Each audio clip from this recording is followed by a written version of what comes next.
Я представляю проект RV-Land. Это проект, посвященный караванингу в России, прежде всего. Наш проект включает как карту кемпингов, так и готовые маршруты для путешествий с караваном. У нас есть каталог компаний, которые занимаются караванингом в различных сферах, трудятся в России. И журнал с интересными статьями. Наш сайт также ориентирован и на европейских туристов, ну, скажем так, иноязычных туристов из других стран, не только Европа, там, но и Китай рядом. Мы хотим рассказать также иностранцам о том, что у нас большая страна, которая уже готова принимать караванеров. У нас есть какая-то инфраструктура, уже делаются дороги и очень много интересного. Этот проект у нас получил, ну, скажем так, название домен мы придумали и сделали в 2013 году. Дальше полномерно вот как бы все это назревало, и вот последние, наверное, пару лет мы очень много вкладываем времени в этот проект. И вот сейчас он, скажем так, дозрел до какой-то определенной мощи. Но история относит нас 11 лет вперед. Тогда я работал на последней моей работе, которая предполагала, что надо ходить на работу, какие-то там трудовые, начальники и вся эта история. Вот, она была достаточно такой, ну, как бы жесткой, неприятной. Быстро оттуда уволился и я, и очень много кто там тоже работал. Вот, но за то недолгое время, что я успел познакомиться там с местным коллективом, с одним из них мы встретились спустя там практически полгода. И я уже, так скажем, был на вольных хлебах и имел свой бизнес. Мы делали сайты, интернет с коллегой. Вот. И, значит, решили встретиться с бывшим коллегой и обсудить возможные, ну, как бы перспективы сотрудничества. Вот, где он мне рассказал такую тему, что вот смотри, есть вот такие вот прицепы жилые, вот их там в Европе полно. А у нас вот тут участки строятся, всем нужны бытовки. Вот вообще отличная идея, сюда пригонять, продавать как бытовки, супер. Мне эта идея тоже понравилась, и как-то вот начали мы по чуть-чуть привозить, ну, занимали денег, классическая, да, история. Ничего в этом не понимали, что-то привезли. Вот, ничего из этого не получилось, все в долгах. Вот, разбежались ненадолго, начал заниматься другим, потом как-то так вот подумал, что, ну, вроде такой путь пройден, сделали мы сайт наш первый, и я решил не сдаваться. То есть на другом проекте спустя практически год были заработаны определенные, ну, небольшие деньги. За время продаж я понял, что людям очень интересна аренда. Ну, тогда как-то вот я не решался так вот просто взять и отдать кому-то в аренду там свое транспортное средство. Вот. Дальше я подумал вот спустя год, что почему бы не попробовать. Интересно достаточно. И вот был приобретен очередной там бэушный караван и начал его сдавать в аренду, и тема пошла достаточно интересно. Вот. За одним последовал другой караван. Эти же караваны, они все были на продаже. Дальше появились запчасти потихонечку, то, что кому-то нужен насосик, кому-то какой-то переходник. Вот. И так, начиная от переходника и насосика, там, за последние 5 лет у меня появился свой магазин. Вот. И параллельно, ну, как вот мы это все начали практиковать, сдавать в аренду, все чаще задавали вопросы, там, Андрей, а куда же нам поехать? Вот мы сейчас у вас возьмем, куда ехать. Не все задавали этот вопрос, у кого-то были определенные мысли на этот счет.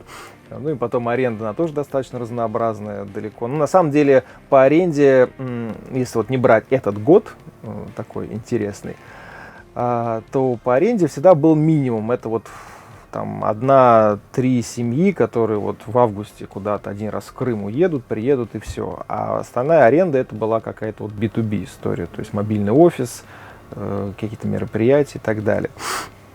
Вот, ну вот те путешественники, немногие, которые обращались, они вот задавали этот вопрос, куда же ехать. Вот, а по мере, шли годы, голова обрастала информацией, куда ехать, и в какой-то момент это сформировалось вот в такую идею. Ну, вообще идея, как любого успешного бизнеса, найди человеческую боль и реши, ее. Вот. И мы приняли очередное решение решать вот эту боль. Проанализировали то, что есть на рынке, какие есть сайты, мы поняли, что это все барахло, и решили делать свое. Вот. Так как у нас очень хорошо получается делать различные интернет-ресурсы, сейчас цель у нас, в принципе, аккумулировать все интересности, которые в России происходят, и не только в России, происходят с караванингом. Ну, также мы как бы и на Казахстан, и Грузия, то есть тоже это все как бы вот на нашей карте есть. То есть там тоже есть очаги возникновения караванинга, нами они увидены. Вот, и тоже стараемся как бы быть в курсе их событий и добавлять все это вот на единую как бы карту. Вот, потом со временем, да, я думаю, то есть начинают все больше звонить и писать интересных людей, которые чем-то подобным занимаются и в России, и в Европе, и какие-то русские в Европе для европейцев, там какие-то туры здесь организуют. Ну, то есть, скажем так, что будет через год, это даже вот несложно представить, то есть во что это все выльется при такой работе. Я считаю, что Россия огромная страна, и туризм это, скажем так, как нефть, да, которую еще не раскопали. То есть огромный плюс то, что у нас есть совершенно сумасшедшее расстояние, различные климатические зоны. То есть если вы располагаете временем соответствующей техникой, вы все это можете проехать, увидеть и получить массу впечатлений. Вы можете, ну, как бы вставать где захотите и там ночевать, да, и вам толком никто ничего не скажет. Но если там не какая-то частная территория, ну, то есть все еще до сих пор как бы можно в России это делать. Вот, вы можете, ну, как бы, ну, не знаю, там, взять, слить туалет под кустики, ну, если у вас там какая-то химия, там, френдли к экологии, вам тоже ничего никто не скажет. Ну, вот, то есть, ну, просто очень, просто. Вот, нас не посчитали до сих пор, все на это жалуются, но в этом тоже есть плюс, то, что нам никто пока не навязывает, так как нас не замечают, нам не навязывают никакие нормы и, технические осмотры, да, там, по газу, там, еще по какой-то истории. То есть мы вот сами по себе мы можем что-то здесь воротить, городить, и нам никто не указ. Ну, плюс это или минус, тут каждый считает по-своему, есть же еще безопасность, ее никто не отменял, но тем не менее нас никто не парит. Да, вот с этим вопросом, там, как в Европе, там, 2 раза в год техосмотр. Народов куча у нас, да, разных. Если вот мы возьмем по России, проедем, в этом плане интересно. Разные люди, и по большому счету они также как бы все гостеприимны. Ну вот я сам путешественник, я много вообще где был по миру, и в целом могу сказать на своем опыте, что плюс-минус вот простой народ, он везде одинаковый. Они тебе всегда примут, всегда там накормят, напоят, помогут. И в частности в России это также такая же есть как бы история, где ты поедешь в глуши. И ну, я убежден, что вот в принципе контакт с людьми он будет позитивный. Есть, ну вот клиенты, друзья рассказывали, есть в Карелии национальный парк какой-то безумный, который прямо на границе с Финляндией. Не помню, как он называется. Туда как бы тоже какая-то отдельная история, чтобы туда попасть, нужно только по загранпаспорту, какие-то там разрешения, но при этом там какие-то вообще сумасшедшие виды, и очень круто, и там постоянно очередь, то есть там какой-то у них прям тайминг, сколько они народу там в день могут пропустить, и там реальная прям очередь, чтобы туда попасть, то есть надо записываться заранее, то, что я знаю. Там Кудыкина гора, да, там под Воронежем. Там достаточно большая площадь, тоже берег реки Дона, по-моему. Очень живописно. Есть замок целый деревянный, вот прям вот как крепость. Куча там развлекух для детей. Есть, ну, у них фирменная фишка, как визитка, там Змей Горыныч такой, там с 3-этажный дом, который там каждую вечер огнем мечет. Вот. И там же сделали кемпинг. Ну, то есть сначала это была какая-то стоянка, на которой в дожди там невозможно было проехать, но со временем они вот сделали какой-то более-менее кемпинг, куда тоже приезжают караванеры и вот тусуются. Вот достаточно интересное место.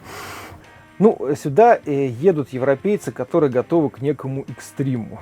Вот. У них, скажем так, некое другое понятие о России, что здесь все дико, что тут вот как бы медведи ходят там, на поводках и так далее.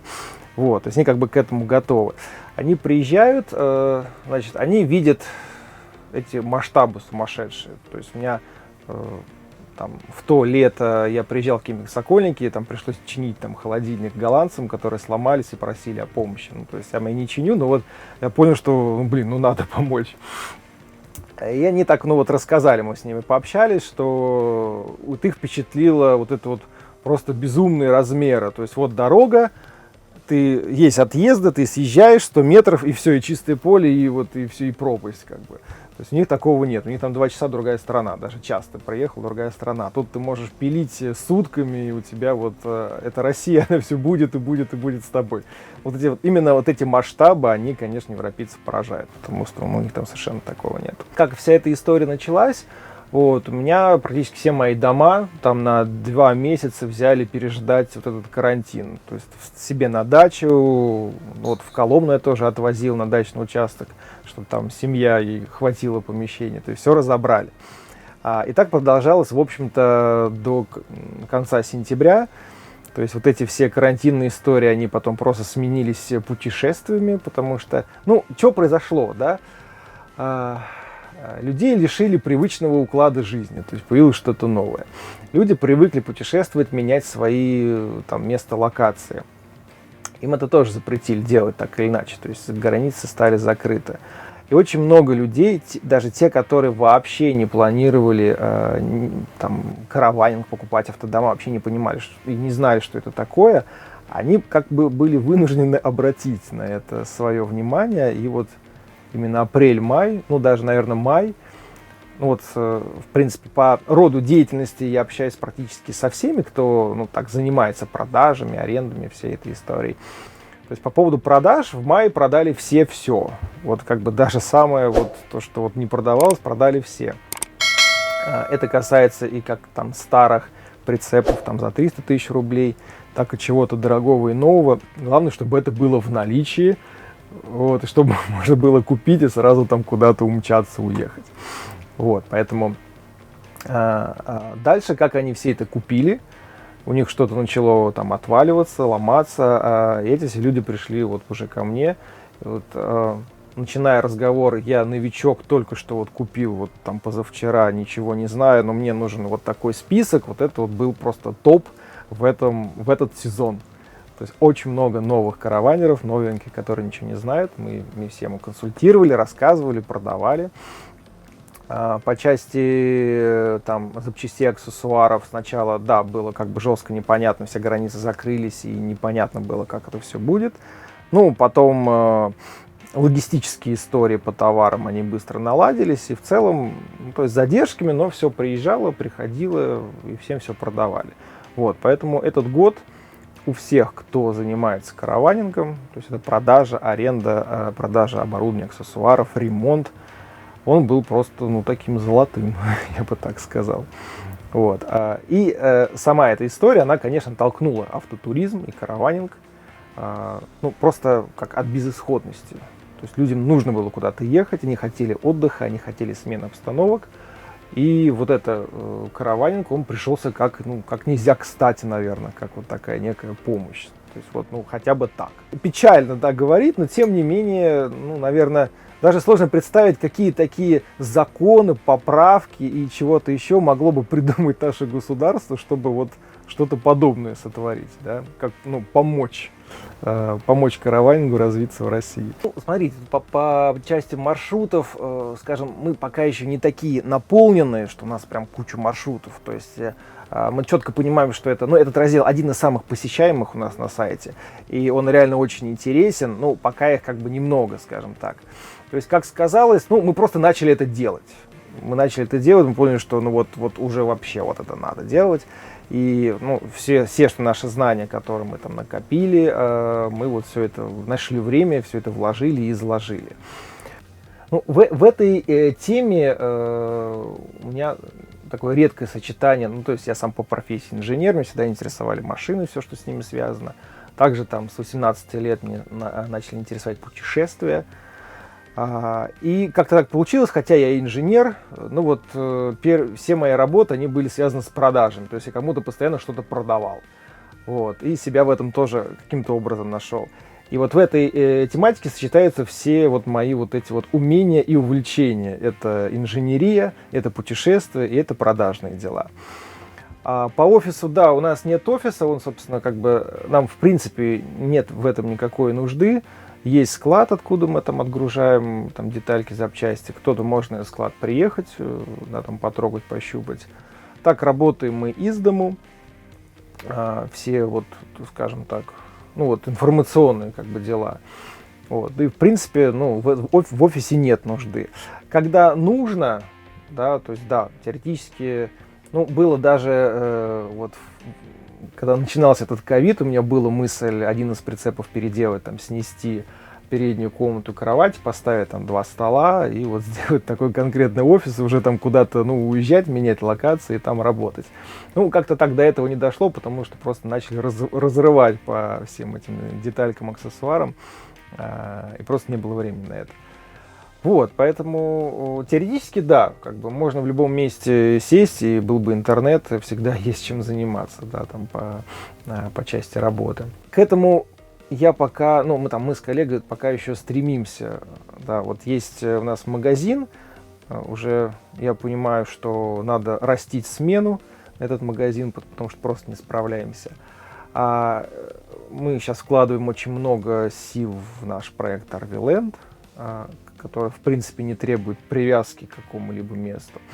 Вот. И, ну, в идеале уже как бы полностью переключиться на этот проект, и дальше уже можно им управлять из любой точки, с любым видом за окном, скажем так. Но вот цели такие. Это совершенно иного толка отдых. Даже если... Я думаю, даже это не отдых, а просто как стиль жизни. То есть, вот, ну, меня прикалывает вообще сам факт, то, что у тебя дом, который, блин, за тобой едет, это же прикольно. Это реально прикольно, забавно. У тебя всегда с собой твоя вот эта вот как бы будка, которая реально есть там все, и ты можешь в ней жить. Захотел там, захотел сям. Но вот меня вот эта концепция, она прям вот как-то умиляет, что ли. Вот. А потом, чего здесь... Ну, я всегда клиентам говорю, что там, представьте, у вас там машина, да, машина иногда ломается, выходит из строя. Представьте, у вас загородный дом, он тоже, ну, постоянно там ломает, что-то выходит из строя. А теперь возьмите это все вместе, слепите, и это вот будет караванинг. То есть тут постоянно как бы что-то приходится доделывать, допиливать, чинить, совершенствовать. Это вот как некая такая, как некая база, которую ты постоянно что-то делаешь и усовершенствуешь. Но это тоже прикольно. То есть для людей, которые, ну, вот, кайфуют от вот, возможности постоянно чего-то там как бы делать, вот тут просто рай. Вот этот вот бесконечный конструктив, который ты можешь там оснащать и так далее. Ну, там, для кого-то с экономической точки зрения это действительно тоже выгодно. Если вот, там, допустим, мы берем там семью с 3 детьми, и там они вот регулярно ездят там на Черноморское побережье. Это действительно выгодно, потому что там 5 человек снять номера, это, ну, есть просто простая калькуляция, это действительно получается другие деньги, и при этом совершенно непонятно, что ты получишь, какой сервис. Ну, всем известно, что в Крыму до сих пор у нас сервиса никакого нету. Вот. Даже вот мой последний клиент, который вот совершенно неожиданно для себя стал караванером из-за вот этой всей пандемии, купил новый прицеп, потом купил еще там новую палатку, еще кучу аксессуаров, потом приехал там на кемпинг Дамбай, по-моему, звонит мне радостно и говорит: вот мы стоим у моря, тут вообще так круто, вот этот кемпинг такой, ну вот там такой прям, ну, ужасный, там люди, ну как они вообще там живут, а нам похрену, у нас вообще вот все есть, ну нам розетку там протянули, вот мы там это слить, туалет можем, все, нам больше ничего не надо, а тут мы на первой линии, вот в море, вид там на миллион, и все, и нам вообще, как бы, нам по кайфу. Вот, ну вот, как бы, вот в этом плане, да, тоже вот интересно.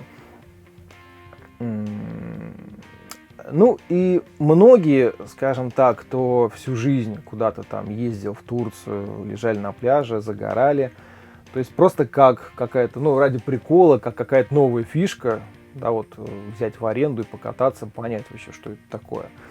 Вот. Ну, тоже вот как вариант. Ну, в принципе, так вот вспомнить всех моих арендаторов, вот, которые так вот чисто попробовать понять для себя, Ну, практически никто не сказал, что, ну, нет, что-то какая-то чушь, ну, что-то вообще непонятно как-то. Вот, всех их очень впечатлило, ну, вот в массе своей очень впечатлило, удивило, и, ну, вот они испытали вот что-то, вот какое-то такое вот чувство, что вот они остались прям, да, это вот, ну, прикольно так вот, интересно, да-да-да. Аренда прицепа тема, ну, да, тема сложная, если взять аренду нового прицепа, она, ну, абсурдная. Да, то, что как бы за несколько лет его могут очень сильно, он очень может сильно устать, но вы никогда не отобьете этих денег, ну, со вторичной продажи. Вот, соответственно, по этому пути я сразу не стал идти. Ну и на самом деле, ну, проблема была более простая, то, что, ну, финансово были ограничены. Вот. А здесь получается, ну, достаточно интересная история, то, что прицеп, так как он не облагается какими-то такими жесткими таможнями в плане ограничения по возрасту, вы можете ввести в любом возрасте. Прицеп вы можете найти даже 30-летний в достаточно, ну, интересном состоянии, да, там, купив у каких-то пенсионеров, которые ездили раз в год в течение там, 20 лет, а вообще он там в ангаре стоял, и с него там пылинки задували. Такие действительно варианты есть. Вот, и получается, что достаточно за небольшие деньги относительно, ну вот еще недавно там 300 тысяч, скажем так, вы могли, ну, что-то там такое вот купить, ну, более интересное. И это является основной причиной, почему такие старенькие прицепы, ну, вот в массе своей представляют караванинг в России. Но обратная сторона стареньких прицепов, то, что тут есть какой-то прям минимум, ну вот печка, холодильник, мойка, туалет, кровать, все. То есть никаких там технологий, скажем так. Вот, поэтому, да, все наши прицепы, чтобы их комфортно сдавать, чтобы люди получали комфорт, мы оснащали. То есть у них у всех стоят аккумуляторы, сверху на крыше стоят солнечные панели. Ну, там не очень мощные, но хватает, скажем так, чтобы постоянно аккумулятор был заряжен. От аккумулятора у нас питается насос, освещение. Ну вот по части вот это освещение, да, вот светодиодное, мы тоже как бы сами сделали здесь светодиодная лента. А вот это вот уже штатное, это, ну, с тем дизайном, которому уже там 30 лет. Что еще? Здесь мы поставили бак со свежей водой на 70 литров. Ну, наверное, и все. Наверное, и все. То есть мы переделали свет, мы поставили, ну, скажем так, придали автономность. Потому что, так как кемпингов еще у нас не так много, вот, всем хочется автономность. То есть автономность, на самом деле, это, наверное, вот какая-то вот история номер один по части караванинга в России, чтобы ты был автономный. А проблема автономности, ну, так вот чуть-чуть уйду, наверное, в сторону, но тоже очень важная история. Проблема автономности — это вода техническая, ну, как бы питьевую мы всегда можем купить, там в канистрах этих не так ее много надо. Техническая вода, электричество, да и, собственно, что там, ну и слить туалет. Вот. С электричеством летом решают, в общем-то, солнечные панели, аккумуляторы. Солнечная энергетика сейчас она очень доступна и продается на каждом углу, то есть это реально эффективная история, где-то там с мая по сентябрь. Так вот. И, в принципе, здесь электричество особо не нужно. То есть у вас печка работает от газа, есть газовый бойлер. Да, ну, то есть это правильное решение поставить газовый бойлер именно. Есть плита кухонная от газа, можно готовить. Вот. Холодильник даже от газа работает. То есть вам, по большому счету, надо, ну, вот, какое-то освещение запитать, насос и телефончик подзарядить. То есть на это энергии-то много не надо. Вот. Ну вот проблема номер один, она остается, это проблема технической водой. Ее постоянно надо где-то брать, и надо много. Вот. Арендаторы хотят, ну, как бы с ней ехать, особенно те, кто там с детьми, да, путешествует, что вода, она должна быть всегда в прицепе, вот в любой момент, чтобы можно было там что-то сделать, там, подмыться, умыться. Вот, это такая вот история.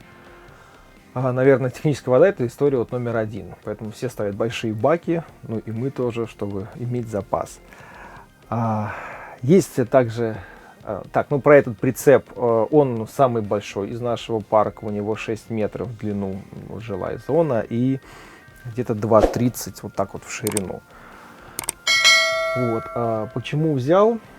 Это последний, скажем так, прицеп из нашего автопарка, который я покупал, трейлер-парка.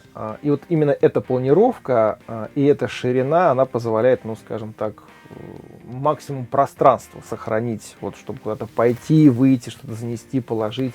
То есть этот прицеп у меня работает по части как вот какое-то мобильное жилье, которое я сам привожу, или мобильный офис ставлю, и вот люди заходят и реально вот работают, потому что здесь просторно. Вот. А дальше есть у нас прицеп поменьше, где спереди мы снесли 2 штатные кровати, поставили 2 двухъярусные кровати, придумали конструкцию, тем самым увеличив количество спальных мест до 6. Вот, то есть семьям с детьми, где там 3 детей, это такой просто прям вот находка, чтобы поехать там в Крым путешествовать. Есть у нас маленький прицеп там на 3 места, вот 3-й, последний. Ну, в общем, во всех мы добавили автономности, поставили аккумулятор, солнечную панель и большие баки с водой. Вот, наверное, собственно, и вот весь сказ. Да, и USB-розетки, да, потому что это очень удобно, не надо там, ну, вот как бы воткнул сразу провод USB и заряжаешь там телефон или какие-то там гаджеты. Да, это удобно. И вот светодиодное освещение, они такие, ну, очень удачные, скажем так. Это Таберт Comtess 590, 93 год, 1993 год, немец. Ну, вот все, натуральная сосна, вот это вот массив деревянный, такого как бы уже не встретишь. Собственно, вот такой, ну, у него интерьерчик очень приятный. В принципе, все, кто сюда заходит, они вот так вот, какие-то такие теплые ощущения навевают, все эти вот розовые шторочки. Вот очень прям так, никого не оставляет равнодушных. Хотя вот этот прицеп уже 4-й год в аренде трудится, но вот до сих пор он такой еще в стиле. Вот машина или прицеп, вот многие новички задаются вопросом, а что же выбрать? Вот, у нас есть определенный опыт, тут можно вот рассказать, как бы еще раз тем, кто знает, и для тех, кто не знает. Прицеп интересен, ну, в нашем случае, в нашей стране, наверное, прежде всего по бюджету, то, что вы можете купить там старенький прицеп, его совершенно легально везти, растаможить и ездить, к вам не придет никаких налогов, потому что налоги в нашей стране берутся с автомобиля по двигателю, тут двигателя нет, значит, налогов тоже нет. В общем-то, можно сколько угодно прицепов на себя вешать. Дальше прицеп, он вместительнее, чем машина, понятно. И самое важное качество в прицепе после цены, да, то, что вот вы приехали, вы разбили лагерь, вы разложились, натянули палатку, там мебель, вот всю вот эту историю. Оцепили машину, и у вас есть машина, на которой вы можете ехать по райончику, путешествовать там, в магазин, куда-то там поехать, там, в горы, там, еще куда-то.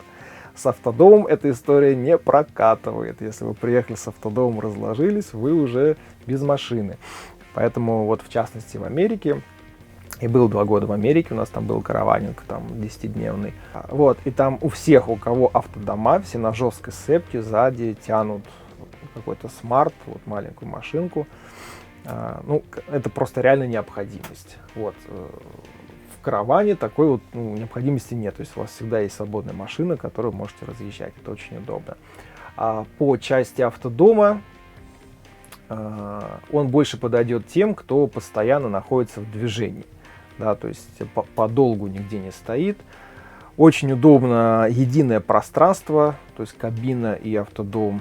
Вот, поэтому вот это как бы очень удобно, то есть у тебя там все на виду, при этом все это пространство отапливается и, ну, очень комфортно. То есть если ты постоянно где-то там в разъездах, ну вот автодом, он объективно удобнее, наверное. Отдельно можно, наверное, сказать еще про Kastenwagen. Это маленькие автодома, которые сделаны на базе цельнометаллических фургонов. То есть это машины снаружи, ну вот как наш российский караванер говорит, что эти машины незаметны снаружи, что это автодом. То есть вы там можете припарковаться, там переночевать, и к вам как бы особо никто претензий не предъявит, да. Вот. А в Европе, то есть такие машины вы можете заехать там куда-то в город, потому что на автодомах в город вы не заедете. А на таких машинах, которые в габаритах, вы можете заехать в город, там припарковаться, и это, в общем-то, комфортно. Вот так. По себе. Ну, в какой-то момент, да, я начал понимать, что чтобы мне самому отправиться в какое-то путешествие, ну, если это там неделя, 2 недели, окей, а если это на выходные, что чаще всего бывает, потому что, ну, мы тоже работаем, и лето самая активная пора для нас в плане работы. Вот, приходится самому у себя брать в аренду, соответственно, это день заезда и день, ну, как бы съезда с этого автодома. И получается, что ради 3 дней ты 10 раз задумываешься, насколько тебе это вообще нужно. В какой-то момент я понял, что уже, ну, все, хватит, необходим свой личный прицеп, вот только потому, чтобы вот один раз туда въехать, загрузить вот все, что нужно, все эти постельные белье, все вот эти там посуду, там, купить в конце концов посуду там какую-то хорошую. Вот, это все вот так захотелось, что вот как бы понял, что да, вот надо выбирать и покупать. А что бы я купил для себя? По части продаж прицепов мы там с коллегой занимаемся, мы выбрали свою вот очень такую нишевую нишу, мы продаем скандинавские прицепы здесь, в России. Есть там страны Скандинавии, Дания, Швеция, Финляндия, Норвегия, где знают, что такое зима и что такое холод. Соответственно, они, ну, так интересно отличаются от европейцев. То есть у них более толстые стены, что как термос работает лучше. Летом они дольше нагреваются, зимой меньше остывают. У них есть жидкостное отопление, то есть проложена батарея по всему периметру, в которой заканчивает антифриз. Значит, есть котел, который греет этот антифриз либо от газа, либо от электричества. И тем самым образуется такая тепловая завеса, то есть тепло равномерно, максимально, вот каждый угол обогревается. То есть это очень комфортно. Вот, и за счет того, что они такие все более толстые и тяжелые, они, ну, дольше разваливаются, да, по нашим дорогам. Это тоже некий такой фактор. Вот, соответственно, так как, ну, как у нас еще какая вот, скажем так, проблема, тоже уйдем немножечко в сторону, проблема караванинга у нас там в России. Ну, в нашем, ну, в основном, да, в России, то, что у нас лето маленькое, то есть лето у нас 3 месяца, может быть, будет хороший май и, наверное, хороший сентябрь, все, а дальше вот начинается там месяцев 5 какой-то вот непонятно чего, и еще вот у нас есть зима там со снегом, когда холодно. Получается, что караванинг для большинства это такая летняя история, что, ну, как-то так затратно, наверное, задаешься вопросом, надо ли мне это.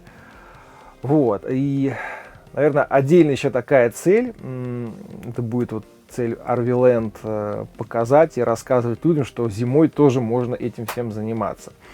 Вот, поэтому для себя я бы выбрал скандинавский вариант. Обязательно двухосный прицеп, ну, то есть 4-колесный.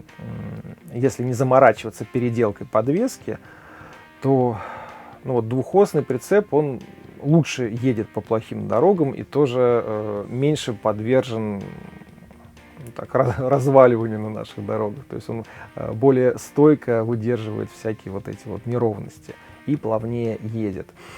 Вот. И, наверное, в любом случае это будет что-то большое, максимальной вместительности, потому что в наших путешествиях, ну, один я не путешествую, у нас есть команда, которая там постоянно меняется, добавляется, кто-то приезжает, кто-то уезжает в разные, ну, там, временные интервалы.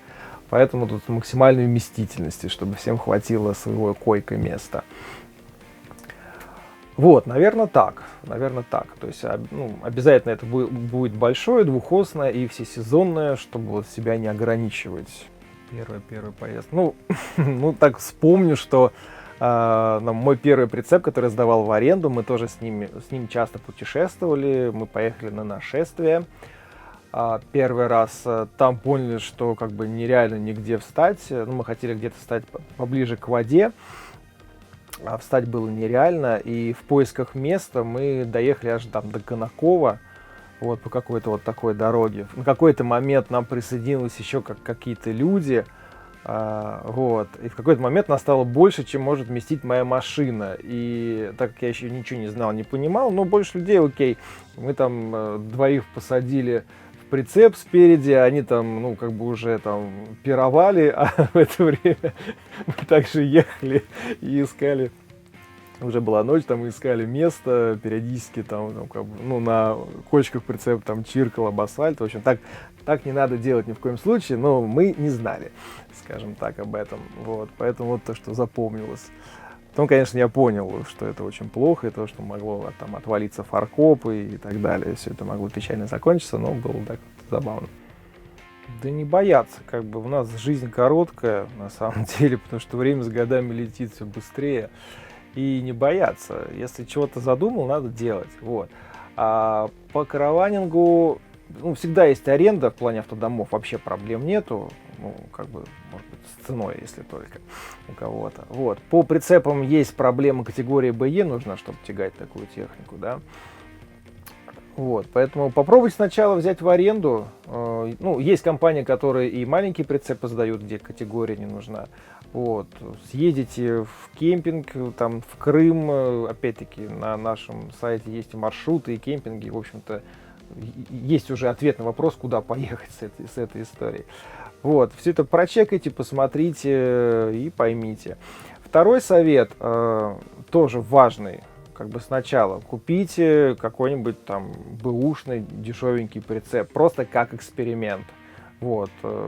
Заведомо зная, что вы там его там продадите там, через год, особо туда не вкладывая душу, скажем так, просто тоже, чтобы попробовать. Потому что очень много клиентов моих, кто купил, и вот он годами гниет на даче, потому что просто руки не дошли и не понял и так далее. То есть вот рассчитывайте, что первый ваш прицеп или автодом это будет пробный экспериментальный вариант, на котором вы поймете, нравится вам это или не нравится, а что вам нравится, какая планировка, какие размеры и какое оборудование. В общем, очень много-много всего тех вещей, которые даже вы пока понятия не имеете. Вот, потом вы все это продадите и купите уже вот какой-то дом вашей мечты, наверное, вот так вот. Вот, ну, надо это делать обязательно. Если есть желание, надо попробовать. А вы уже готовы отправиться в ваше первое приключение на автодоме? В любом случае, оставайтесь с нами. Это канал «Яхта на колесах». Подписывайтесь, жмите в колокольчик и самыми первыми узнавайте про наши новые, самые интересные ролики. До новых встреч, пока!